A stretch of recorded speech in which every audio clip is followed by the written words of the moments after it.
ಅದರಲ್ಲೂ ಈ 10 ವರ್ಷಗಳಲ್ಲಂತೆ ಅದು ಅನ್ನಿಸ್ತದೆ. ಎಲ್ಲಿ ಹೋದರೂ ED ಆಗಿರ್ಬೋದು, CBI ಆಗಿರ್ಬೋದು, ಅದು ಮತ್ತೊಂದು ತನಿಖಾ ಸಂಸ್ಥೆಗಳಾಗಿರ್ಬೋದು, ಲೋಕಾಯುಕ್ತ ಆಗಿರ್ಬೋದು, ಇತ್ತೀಚಿನ ಜನಸಾಮಾನ್ಯರಿಗೆ ಅನಿಸಿಬಿಟ್ಟದಪ್ಪ ಇದು ಸರ್ಕಾರ, ಯಾವ ಸರ್ಕಾರ ಆಡಳಿತ ಇರ್ತದಲ್ಲ ಅವ್ರಿಗೆ ಹೇಳಿದಂಗೆ ಕೇಳ್ಕೊಂಡು ಹೋಗುವಂಥ ತನಿಖಾ ಸಂಸ್ಥೆಗಳಪ್ಪ ಇವ್ರನ್ನ ಏನೂ ಆಗುವುದಿಲ್ಲ ಅಂತೇಳಿ. ಯಾಕಂದ್ರೆ ಈ ಭೂ ಕಬಳಿಕೆ ಆರೋಪ ಸಂಬಂಧಿಸಿದಂಗ ಲೋಕಾಯುಕ್ತ ನೀಡಿರುವ ಆದೇಶ ಜಾರಿಗೊಳಿಸುವಲ್ಲಿ ಸರ್ಕಾರ ವಿಫಲ ಆಗಿದೆ.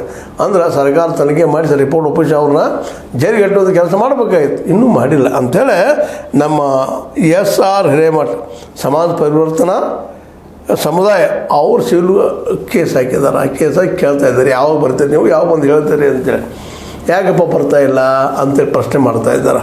ಅದಕ್ಕೆ ನಿಮ್ಮನ್ನು ಒಳಗೆ ವಹಿಸ್ರೆ ಹೆಂಗೆ ಅಂತೇಳಿ. ಅದಕ್ಕೆ ಕಡೆಗೆ ಸೋಮಶೇಖರ್ ಅವರು ಸಹಿತ ಎಲ್ಲ ನೆಲೆಯಲ್ಲೇ ನೀವು ಬರ್ತಿರೋ ಇಲ್ಲೋ ಬಂದು ನಿಮ್ದು ಏನಿದೆ ಹೇಳ್ರಿ, ಸ್ಟೇಟ್ಮೆಂಟ್ ಕೊಡ್ರಿ, ನಾವು ಅದ್ರ ಡಿಸಿಷನ್ ಮಾಡ್ತೀವಿ ಅಂತೇಳಿ ಸ್ಟ್ರಿಕ್ಟಾಗಿ ವಾರ್ನ್ ಮಾಡ್ತಾಯಿದ್ದಾರೆ. ಹೀಗಾಗಿ ನಿಧಾನಕ್ಕಾದರೂ ಸಹಿತ ನಮ್ಮ ನ್ಯಾಯಾಂಗಗಳ ಬಗ್ಗೆ ಜನರಲ್ಲಿ ಒಂದು ವಿಶ್ವಾಸ ಮೂಡುವಂಥ ವಾತಾವರಣ ತಯಾರಾಗಲಿಕ್ಕತ್ತದ.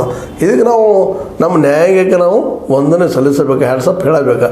ಯಾಕೆಂದ್ರೆ ರಾಜಕಾರಣಿಗಳು ಬರೀ ಇದನ್ನ ಮಾಡ್ತಾ ಹೊರಟಿದ್ದಾರೆ ಎಲ್ಲ ಕಡೆನೂ. ಭೂಮಿ ಕಬಳಿಸೋದು ಮಾಡೋದು, ಅಭಿವೃದ್ಧಿಯ ಸಲುವಾಗಿ ತಮ್ಮ ಅಭಿವೃದ್ಧಿಗಳನ್ನ ಮಾಡ್ಕೊಂಡು ಹೋಗುವಂಥದ್ದು 30-40%, 50%, ಕೆಲವು ಇಡೀ ವ್ಯವಸ್ಥೆ ಗುಳುಂ ಮಾಡುವಂಥ ಪ್ರಸಂಗಗಳನ್ನ ನಾವು ನೋಡ್ತಾ ಇದ್ದೀವಿ. ಅದಕ್ಕೆ ಇವತ್ತು ನ್ಯಾಯಾಂಗ ಇದ್ದಿದ್ದು ಭಾಳ ಸ್ಟ್ರಿಕ್ಟಾಗಿ HD ಕುಮಾರಸ್ವಾಮಿಗಳಿಗೆ ಮತ್ತು ಅವರ ಹಿಂದಿನ ಸಂಬಂಧಿಕ ಶಾಸಕ ಮಾಜಿ ಶಾಸಕ DC ತಮ್ಮಣ್ಣವರಿಗೆ ಅದೇ ರಾಮನಗರ ಜಿಲ್ಲೆಯ ಬಿಡದಿ ಹೋಬಳಿಯ ಕೆದಗಾನಹಳ್ಳಿಯಲ್ಲಿ 14 ಎಕರೆ ಜಮೀನು ಹೊಡ್ಕೊಂತ ಯಾರ ಸರ್ಕಾರದ ಅದ್ರ ಬಗ್ಗೆ ಬಂದು ನೀವು ಕ್ಲಿಯರೆನ್ಸ್ ಕೊಡ್ರಿ, ಹೇಳ್ರಿ ಅನ್ನುವಂಥ ಮಾತನ್ನು ಸ್ಪಷ್ಟವಾಗಿ ಇವತ್ತು ನ್ಯಾಯಾಧೀಶರು ಹೇಳಿದ್ದಾರೆ.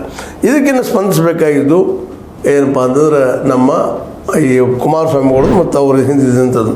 ಬಟ್ ಇವರು ಇವತ್ತು ಆಡಳಿತಾರೂಢ ಪಕ್ಷದ ನೆರಳಲ್ಲಿರುವುದರಿಂದ ಇದು ಎನ್ಕ್ವೈರಿ ಆಗ್ತದನ ಅನ್ನುವಂಥದ್ದು ಒಂದು ಪ್ರಶ್ನೆ ಅದ. ಆದರೆ ನಮ್ಮ ಸೋಮಶೇಖರ್ ಅವರ ನ್ಯಾಯಮೂರ್ತಿ ಸೋಮಶೇಖರ್ ಅವ್ರ ಮಾತುಗಳನ್ನು ಕೇಳಿದಾಗ ಇದೇನೋ ಒಂದಿಷ್ಟು ನ್ಯಾಯ ಸಿಗುವಂಗೆ ಕಾಣ್ತದೆ ಅನ್ನುವಂಥ ಮಾತು ಕೇಳಿ ಬರ್ತಾಯಿದೆ. ಯಾಕಂದ್ರೆ ಈ ಒಂದು HD ಕುಮಾರಸ್ವಾಮಿಗಳನ್ನ ಇವತ್ತು ಅಧಿಕಾರದಲ್ಲಿದ್ದಲ್ಲ, ಅದು BJP ಪರ ಇದ್ದಂಥ ಸರ್ಕಾರ. ಹೀಗಾಗಿ ಮೋದಿ ಅವರು ಇದ್ರ ಹಸ್ತಕ್ಷೇಪ ಮಾಡ್ತಾರೆ ಅನ್ನೋ ಭಯ ಎಲ್ಲರಿಗೂ ಇದ್ದೇ ಅದ. ಆ ನೆಲೆಯಲ್ಲಿ ಇವತ್ತು ನ್ಯಾಯಾಂಗ ತೆಗೆದುಕೊಂಡಂಥ, ಅದರಲ್ಲೂ ನ್ಯಾಯಮೂರ್ತಿ ಸೋಮಶೇಖರ್ ತೆಗೆದುಕೊಂಡ ನಿರ್ಧಾರ ಐತಿ ಎಲ್ಲರಿಗೂ ಒಂದು ಆಶ್ಚರ್ಯ ಮೂಡೋ ಜೊತೆಗೆ ಹೌದಪ್ಪ ಒಂದು ವಾರದಲ್ಲಿ ಏನಾದರೂ ಡೆವಲಪ್ಮೆಂಟ್ ಆಗಬಹುದು ಅಂತೇಳಿ. ಕಳೆದ 5 ವರ್ಷಗಳಿಂದ ಆಗಲಾರ್ದು ಈ ಒಂದು ವಾರದಲ್ಲೇ ಆಗ್ಬೋದಾ ಅನ್ನುವಂತಹ ಒಂದು ವಾತಾವರಣ ನಿರ್ಮಾಣ ಆಗಿದೆ. ಬಟ್ ಎಷ್ಟು ಮಟ್ಟಿಗೆ ಇದು ಯಶಸ್ವಿ ಆಗ್ತದೋ ಗೊತ್ತಿಲ್ಲ. ಆದರೂ ನಮ್ಮ ಹೋರಾಟ